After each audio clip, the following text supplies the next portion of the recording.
Shamshabad airport లో గోపాల్ రెడ్డి అనే వ్యక్తిని పోలీసులు అరెస్ట్ చేశారు. ఇటీవలే యుఎస్ వెళ్లిన పంకిరు గోపాల్ రెడ్డి తన అకాడమిక్ నిష్పత్తి బలహీనంగా ఉందని తిరిగి హైదరాబాద్ కు పంపారు జాలాజ్ అధికారులు.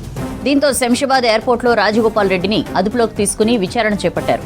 బిఎన్ రెడ్డి నగర్ హస్తినాపూర్ లో తనిఖీలు చేసిన పోలీసులు అతని దగ్గర నుంచి 10 లక్షల విలువైన 12 ఐఫోన్లు, 2 రెడ్మీ ఫోన్లు, ల్యాప్టాప్ స్వాధీనం చేసుకున్నారు.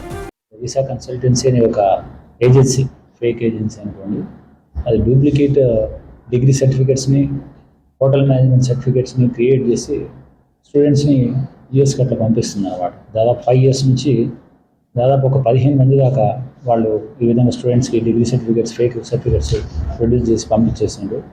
అయితే ఈ గోపాల్ రెడ్డి అనే వ్యక్తి టెక్సాస్ డల్లాస్లో ఆ ఇమిగ్రేషన్లో అతను చెక్ చేస్తే ఓవర్ స్టే ఇక్కడ అయినందువల్ల డౌట్ వచ్చి వెరిఫై చేస్తే ఆయన యూనివర్సిటీలో ఆల్రెడీ ఇన్యాక్టివ్ పొజిషన్కి వెళ్ళిపోయింది అనమాట. సో ఇన్యాక్టివ్ ఉంది కాబట్టి ఆయన రిటర్న్ చేశారు.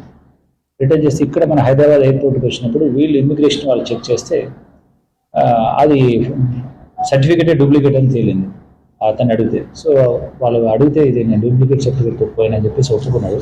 ఒప్పుకుంటే ఇమిగ్రేషన్ వాళ్ళు వాళ్ళ ఫార్మాలిటీస్ అని చేసి నిన్న మాకు కంప్లైంట్ చేస్తే మేము కేసు కట్టేసి అతని కన్ఫెషన్ రికార్డ్ చేస్తే ఎవరు ఇచ్చారు ఇదంటే ఈ ధనలక్ష్మి ఓవర్సీస్ అనేవాళ్ళు బిఎన్ రెడ్డి నగర్లో ఉంటుంది వాళ్ళ ఆఫీసు. అక్కడ వాళ్ళు మాకు సర్టిఫికేట్ ఒక 80,000 50,000 అట్లా తీసుకొని ఇచ్చారు ఒక్కొక్కరి దగ్గర.